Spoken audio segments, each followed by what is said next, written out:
नमस्कार आपण देखुछंती भारत 360 श्रीमंदिर परिक्रमा प्रकल्प प्रतिवाद रे श्रीमंदिर बंचाओ आंदोलन स्थगित हेबा परे भुवनेश्वर सांसद अपराजिता षडंगी पुरी गस्तरे जाई श्रीजीव को दर्शन करिसेंती। बड़ दांडरे साष्टांग प्रणिपात परे श्रीमंदिर जाई महाप्रभु को दर्शन करिसेंती। शताधिक समर्थकଙ୍କ सह पुरी अभिमुखे यात्रा करुथिबा बेले मालती पाटपुर काठ पोल पाखरे पुलिस सांसदଙ୍କ रैली को अटकाइथिला। ट्रैफिक जाम जोगु रैली को आगो को छाड़ी हेबो नाही बोली सांसद को अवगत करा जायथिला। तापर सांसद गाड़ी ओह्लाई चाली चाली पुरी अभिमुखे जाइथिले। पुरी गस्त संपर्क में निज फेसबुक और अन्य सोशल मीडिया रे सूचना देथिले। सांसद पुरी रे पहुंची महाप्रभु को दर्शन करिवे बोली जिलापाल को मध्य चिट्ठी लिखि जणाइथिले। बड़दाण्डरे चाली चाली जिबा बेले महाप्रभु को उद्देश्य रे साष्टांग प्रणिपात करिथिले अपराजिता। तापर श्रीमंदिर को जाई दर्शन करिथिले। ए अवसर रे सांसद कहिसेंती श्रीमंदिर रे दर्शन करिबा को कहार अनुमति दरकार नाही। ऐतिह्य प्रकल्प संपर्क में सांसद कहते ए संपर्क में सविशेष तथ्य से संसद में उपस्थापन कर सारी। ऐतिह्य प्रकल्प को कहीं एते डर बोली प्रश्न करिसेंती सांसद।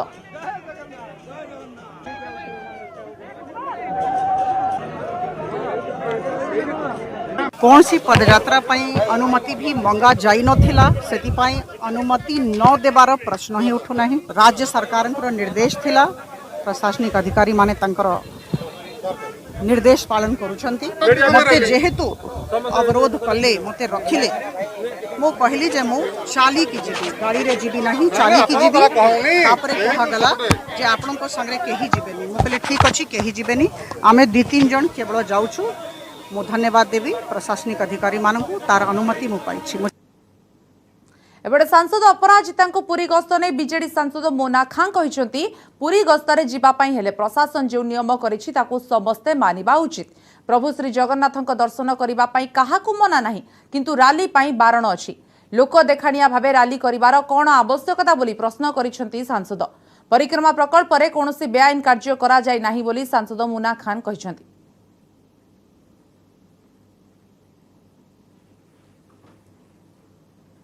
शुणुते लोक देखाणिया करवाटा मो मतरे उचित नुह। कहीं जदि प्रशासन अनुमति देला नहीं किसी निश्चित भाव में तार गोटे किसी कारण थाई पारे, लॉ एंड ऑर्डर सिचुएशन थाई पारे, किसी गोटे प्रॉब्लम थाई पारे।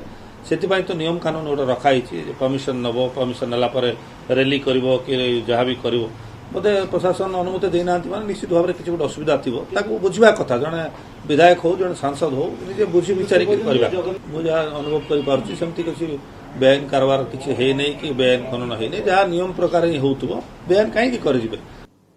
सांसद अपराजिता पदयात्रा बेले टमाटो माड़ पुरी बड़ दाण्डरे समर्थकों सह चाली चाली श्रीमंदिर अभिमुखे जाउथिबा बेले भिड़ उपरकू जड़े युवक टमाटो फिंगिथिले।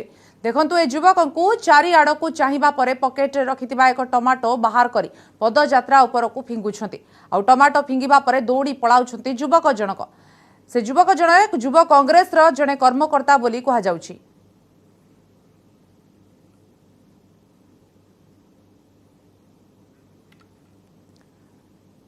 देश में पुणी कोरोना ग्राफ उपर मुहा। राजधानी दिल्ली सह पंजाब, महाराष्ट्र, कर्नाटक आदि किछि राज्य में संक्रमण बढ़ुछि।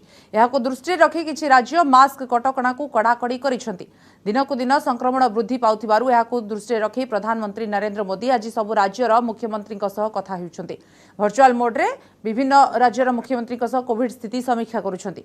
संक्रमण को दृष्टि रखी टीकाकरण उपरे फोकस दिया जाउछि। पूर्वरु भी कोरोनार लहर रे प्रधानमंत्री सबु राज्यर मुख्यमंत्रीଙ୍କ सह कथा होइथिले। उस लहर ने हमने उसमें से बहुत कुछ सीखा भी है। सभी देशवासी ओमिक्रॉन लहर से सफलतापूर्वक निपटे, बिना पैनिक किए देशवासियों ने मुकाबला भी किया। साथियों, 2 साल के भीतर देश ने हेल्थ इंफ्रास्ट्रक्चर से लेकर ऑक्सीजन सप्लाई तक कोरोना से जुड़े हर पक्ष में जो भी आवश्यक है वहां मजबूती देने का काम किया है। तीसरी लहर में किसी भी राज्य से स्थितियां अनियंत्रित होने की खबर नहीं आई। इसको हमारे कोविड वैक्सीनेशन अभियान से भी काफी मदद मिली। देश के हर राज्य में, हर जिले में, हर क्षेत्र में चाहे वहां की भौगोलिक परिस्थितियां कैसी भी रही हो, वैक्सीन जन जन तक पहुंची है। प्रत्येक भारतीय के लिए ये गौरव की बात है कि आज भारत की 96% वयस्क आबादी को कोरोना वैक्सीन की पहली डोज लग चुकी है। 15 साल के ऊपर उम्र के करीब 85% नागरिकों को दूसरी डोज भी लग चुकी है। साथियों, आप भी समझते हैं और दुनिया के ज्यादातर एक्सपर्ट्स का निष्कर्ष यही है कि कोरोना से बचाव के लिए वैक्सीन सबसे बड़ा कवच है। हमारे देश में लंबे समय बाद स्कूल्स खुले हैं, क्लासेस शुरू हुई है। ऐसे में कोरोना केसेस के बढ़ने से कहीं ना कहीं पेरेंट्स के लिए चिंता बढ़ रही है। कुछ स्कूल्स में बच्चों के संक्रमित होने के मामले में भी कुछ न कुछ खबरें आ रही है, लेकिन संतोष का विषय है कि ज्यादा से ज्यादा बच्चों को भी वैक्सीन का कवच मिल रहा है।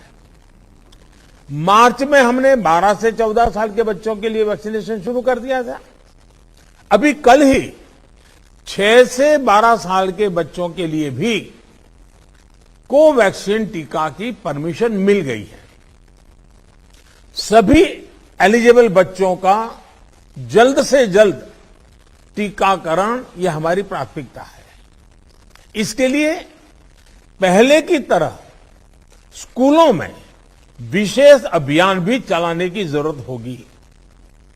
टीचर्स और माता पिता इसे लेकर जागरूक रहें। हमें ये भी सुनिश्चित करना होगा। वैक्सीन सुरक्षा कवच की मजबूती के लिए देश में सभी वयस्कों के लिए प्रिकॉशन डोज भी उपलब्ध हैं।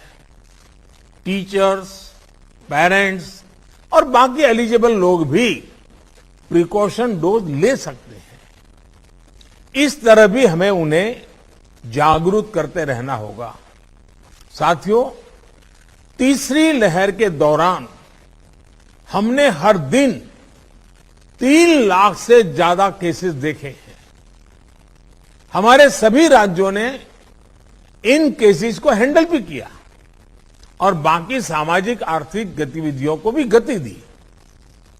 यही बैलेंस आगे भी हमारी स्ट्रेटेजी का हिस्सा रहना चाहिए।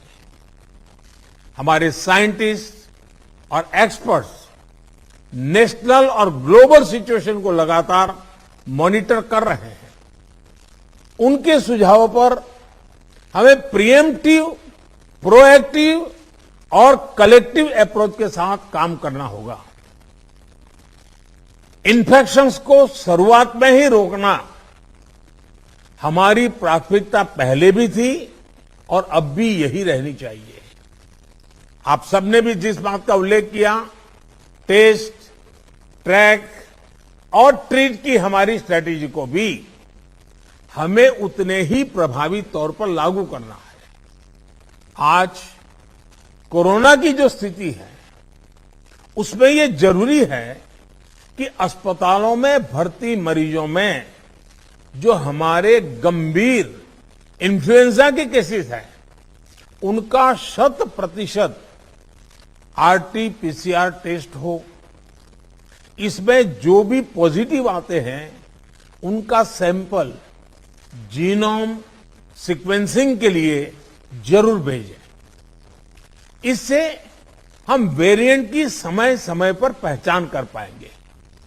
साथियों, हमें सार्वजनिक स्थानों पर कोविड एप्रोप्रिएट बिहेवियर को प्रमोट करना है। साथ ही पब्लिक में पैनिक न फैले, ये भी सुनिश्चित करना है। साथियों, आज की इस चर्चा में हेल्थ इंफ्रास्ट्रक्चर को अपग्रेड करने के लिए जो काम हो रहे हैं उनकी भी बात हुई। इंफ्रास्ट्रक्चर के अपग्रेड का काम तेजी से चलता रहे, ये सुनिश्चित किया जाना चाहिए। बेड्स, वेंटिलेटर्स और पीएसए ऑक्सीजन प्लांट जैसी सुविधाओं के मामले में हम काफी बेहतर स्थिति में है, लेकिन ये सारी सुविधाएं फंक्शनल रहे, हमें ये भी सुनिश्चित करना होगा और उसको मॉनिटर किया जाए, जिम्मेवारी तय की जाए, ताकि कभी जरूरत पड़े तो हमें संकट ना आए। साथ ही अगर कहीं कोई गैप है तो मैं आग्रह करूंगा कि टॉप लेवल पर उसको वेरीफाई किया जाए, उसको भरने का प्रयास हो। मेडिकल कॉलेजेस, जिला अस्पताल, इन सब में हमें अपने मेडिकल इंफ्रास्ट्रक्चर को भी स्केल अप करना है और मैन पावर को भी स्केल अप करना है। मुझे विश्वास है आपसी सहयोग और संवाद से हम लगा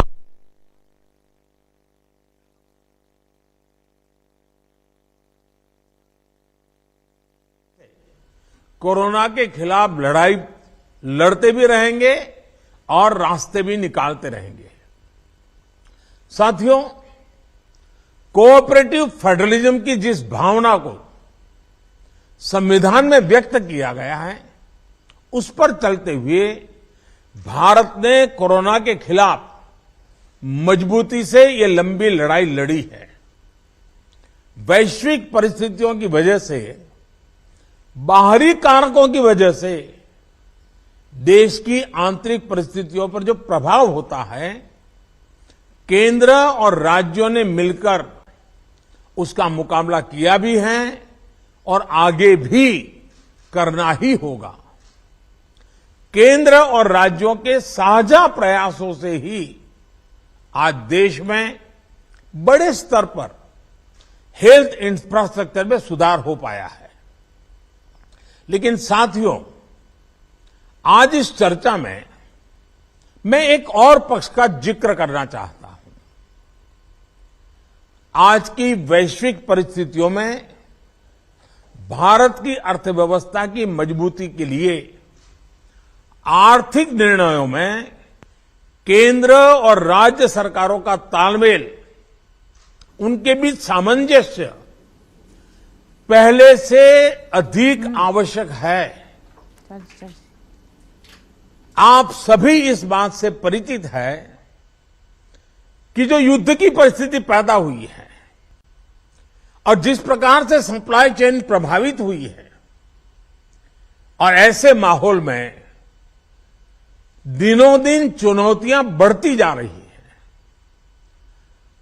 ये संकट, वैश्विक संकट, अनेक चुनौतियां लेकर के आ रहा है।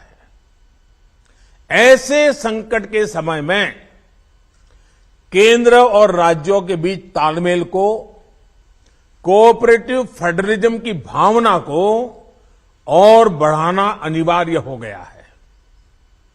अब मैं एक छोटा सा उदाहरण देता हूं। जैसे पेट्रोल डीजल की कीमतों का एक विषय हम सबके सामने है। देशवासियों पर पेट्रोल डीजल की बढ़ती कीमत का बोझ कम करने के लिए केंद्र सरकार ने एक्साइज ड्यूटी में कमी की थी। पिछले नवंबर महीने में कम की थी। केंद्र सरकार ने राज्यों से भी आग्रह किया था कि वो अपने यहां टैक्स कम करे और ये बेनिफिट नागरिकों को ट्रांसफर करे। इसके बाद कुछ राज्यों ने तो भारत सरकार की इस भावना के अनुरूप यहां टैक्स कम कर दिया, लेकिन कुछ राज्यों द्वारा अपने राज्य के लोगों को इसका कोई लाभ नहीं दिया गया। इस वजह से पेट्रोल डीजल की कीमतें इन राज्यों में अब भी दूसरों के मुकाबले कहीं ज्यादा है। ये एक तरह से इन राज्यों के लोगों के साथ अन्याय तो है ही, साथ ही पड़ोसी राज्यों को भी नुकसान पहुंचाता है। स्वाभाविक है कि जो राज्य टैक्स में कटौती करते हैं उन्हें राजस्व की हानि होती है। जैसे अगर कर्नाटका ने टैक्स में कटौती नहीं की होती तो उसे इन 6 महीनों में 5,000 करोड़ रुपए से ज्यादा का राजस्व मिलता। गुजरात ने भी टैक्स कम नहीं किया होता तो उसे भी 3,500-4 हजार करोड़ रुपए से ज्यादा का राजस्व और मिलता। लेकिन ऐसे कुछ राज्यों ने अपने नागरिकों की भलाई के लिए, अपने नागरिकों को तकलीफ न हो इसलिए अपने वेट में, टैक्स में कमी की, पॉजिटिव कदम उठाए। वहीं गुजरात और कर्नाटक के पड़ोसी राज्यों ने टैक्स में कमी न करके इन 6 महीनों में 3,500 करोड़ रुपए से लेकर के 5-5.5 हजार करोड़ रुपए तक अतिरिक्त राजस्व कमा लिया।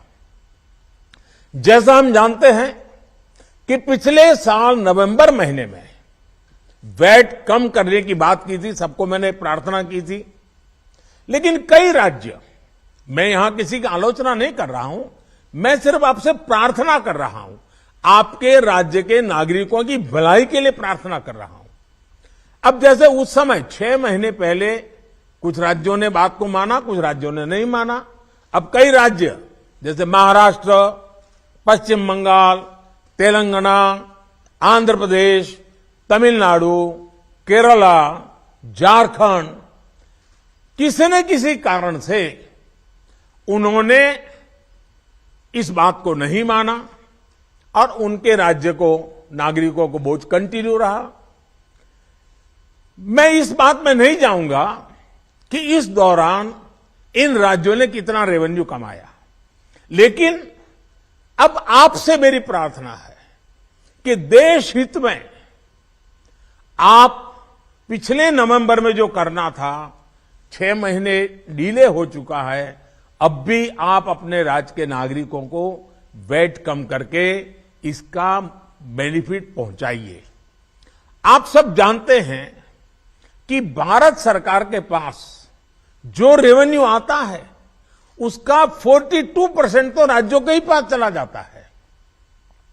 मेरा सभी राज्यों से आग्रह है कि वैश्विक संकट के इस समय में कोऑपरेटिव फेडरलिज्म की भावना पर चलते हुए एक टीम के रूप में हम सब मिलकर काम करें। अब मैं कई विषय हैं, बारीकी में नहीं जा रहा हूं, जैसे फर्टिलाइजर। आज हम तो फर्टिलाइजर पर दुनिया के देशों पर डिपेंडेंट है। कितना बड़ा संकट आया है, लगातार अनेक गुना सब्सिडी बढ़ रही है। हम किसानों पर बोझ ट्रांसफर नहीं करना चाहते। अब ऐसे संकट झेलने पड़ रहे हैं, तब मैं आप सबसे आग्रह करता हूं, प्रार्थना करता हूं कि आप अपने राज्य, अपने पड़ोसी राज्य, सभी देशवासियों के हित में उसकी सर्वोच्च प्राथमिकता दे। मैं एक और उदाहरण देता हूं। अब नवंबर में जो करना था नहीं किया, इसलिए पिछले 6 महीने में क्या हुआ है, आज चेन्नई में, तमिलनाडु में पेट्रोल करीब 111 रुपया के पास है। जयपुर में 118 से भी ज्यादा है। हैदराबाद में 119 से ज्यादा है। कोलकाता में 115 से ज्यादा है। मुंबई में 120 से ज्यादा है। और जिन्होंने कटौती की, मुंबई के ही बगल में दीव दमन में 102 रुपया है। मुंबई में 120, बगल में दीव दमन में 102 रुपया।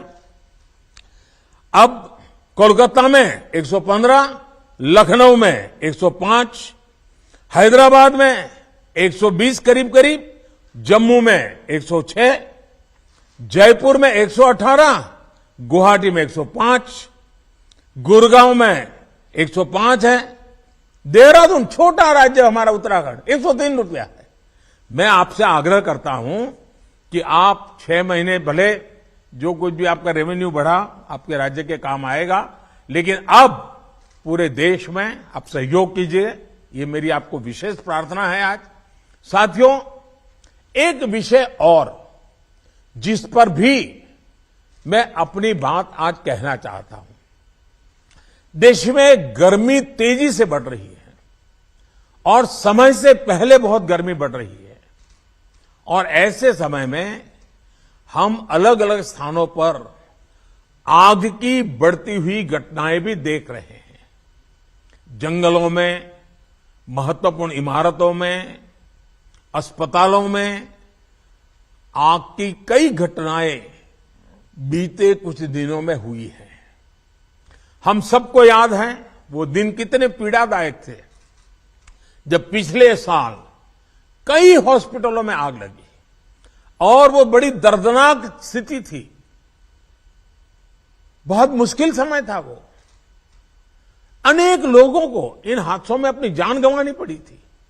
इसलिए मेरे सभी राज्यों से आग्रह है कि अभी से हम विशेषकर हॉस्पिटलों का सेफ्टी ऑडिट करवाएं, सुरक्षा के इंतजाम पुख्ता करें और प्राथमिकता के आधार पर करें। ऐसी घटनाओं से हम बच सके, ऐसी घटनाएं कम से कम हो, हमारा रिस्पांस टाइम भी कम से कम हो, जान माल की हानि ना हो। इसके लिए भी मैं आपको आग्रह करूंगा कि आप अपनी टीम को विशेष रूप से इस काम पर लगाइए और बिल्कुल मॉनिटरिंग कीजिए ताकि देश में कहीं हादसा न हो, हमारे निर्दोष नागरिकों को जान न गंवानी पड़े। साथियों, आप सभी ने समय निकाला, इसके लिए मैं एक बार फिर आप सबका आभार व्यक्त करता हूं और हमेशा मैं आपके लिए उपलब्ध रहता हूं। कोई भी जरूरी सुझाव आपके होंगे तो मुझे अच्छा लगेगा। मैं फिर एक बार आप सबका बहुत बहुत धन्यवाद करता हूं।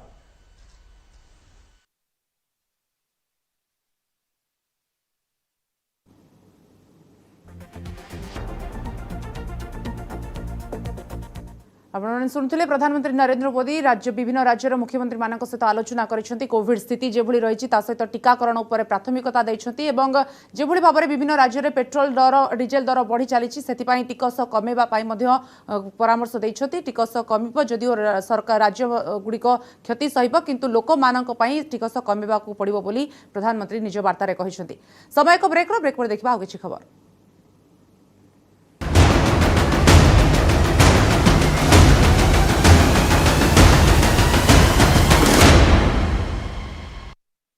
न्यूज हेडलाइंस प्रायोजक पेट सफा आयुर्वेदिक चूर्ण, पेट सफा सब रोग सफा।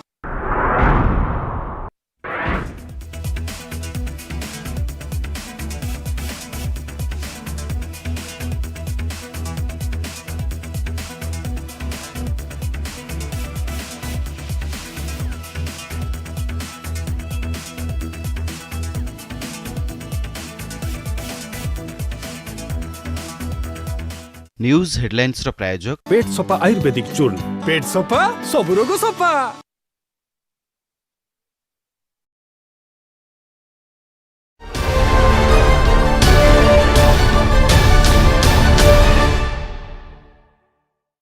नमस्कार, आज स्पेशल रिपोर्ट को स्वागत करुछि मु गायत्री। अद्भुत, आश्चर्य, अविश्वसनीय आउ उद्भट बेले बेले एमिति किछि जिनिस आम आखि सामने घटे जहाको आमे प्रत्यक्ष देखुथिले भी विश्वास करबा सहज नुहे। पुणी अविश्वास करिवार कारण मध्य न थाए। तेणु सेथिलागि सृष्टि हुए द्वंद्व, संदेह, भय आउ आतंक। किछि एमिति ही घटुछि एठी घटुछि भयंकर अग्निकांड। थरे कि दुई थर नुहे, 5-10 थर कि 50 थर नुहे, 100 थर। आज्ञा हाँ, ठीक शुणिले, एठारे लागिलाणी 300 रु अधिक थर निया, ता पुणी मात्र मासक भितरे।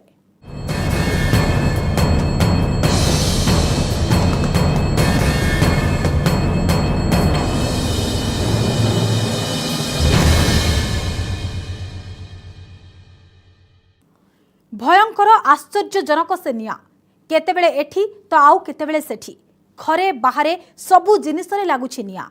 एपरिक कौन सी जिनिस नथिले भी एकदम खाली घरे लागुछि निया।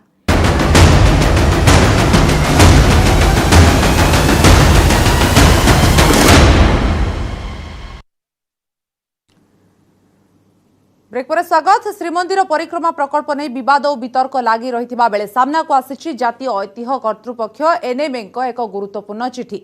जो चिठी जनापड़ी जे परिक्रमा प्रकल्प को प्राय 7 मास आगु अनुमोदन करथिले जातीय ऐतिह्य कर्तृपक्ष बा नेशनल मॉन्यूमेंट्स अथॉरिटी। 2021 सेप्टेम्बर 13 रे प्रकल्प अनुमति नहीं राज्य सरकार को अवगत कराइथिले एनएमए। राज्य संस्कृति विभाग को चिठी भी लिखिथिले एनएमए निर्देशक। आमसार एक्ट 1958 अनुसार परिक्रमा प्रकल्प करा जाउथिबारु एथिरे कोनोसी प्रकार आपत्ति अभियोग नाही बोली चिठीरे दर्शाइथिले एनएमए कर्तृपक्ष। परिक्रमा प्रकल्प अधीन clerk room, mini clerk room, shelter pavilion, महिला और पुरुष शौचालय, सेवायत शौचालय, इलेक्ट्रिकल रूम, पेवमेंट एरिया पई एनओसी देथिले एमए। छड़ा अभ्यर्थना केन्द्र, सूचना और दान पांठी संग्रह क्यूवर्क्स, आशु चिकित्सा केन्द्र, पुलिस सेवा केन्द्र, एटीएम बाबद प्रकृष्ट स्थान प्रकल्प एरिया रे चिन्हट करने को एनएमए कहिथिले। तेबे प्रकल्प एरिया भितरे प्रशासनिक कार्यालय पई अलगा भावे अनुमति आनिबा को एनएमए कर्तृपक्ष परामर्श देथिले। 3000 मुहा संक्रमण देश में बढ़ी चली संक्रमण। तेबे 3000 मुहा दैनिक पॉजिटिव संख्या दिनक 2927 पॉजिटिव चिन्हट होइछन्ति। 24 घंटा रे कोरोना नहीं 32 जीवन। देश में एक्टिव केस संख्या 16279। एपटे राज्य में 24 घंटा रे 10 जन कोरोना पॉजिटिव चिन्हट होइछन्ति। एमानक भितरु 6 जन संगरोध केन्द्ररु चिन्हट होइतिबा बेले 4 जन स्थानीय संक्रमण। तेबे एथि मध्यरु मात्र जणे 18 वर्षरु कम बयसर शिशु। आज राज्यर 4 जिलूर 10 जन कोरोना पॉजिटिव चिन्हट होइतिबा बेले अवशिष्ट 26 जिले में कोरोना संक्रमण सूचना नहीं। आज बालेश्वर और खोर्धा जिलूर सर्वाधिक 3 जन लेखाएं आक्रांत होइछन्ति।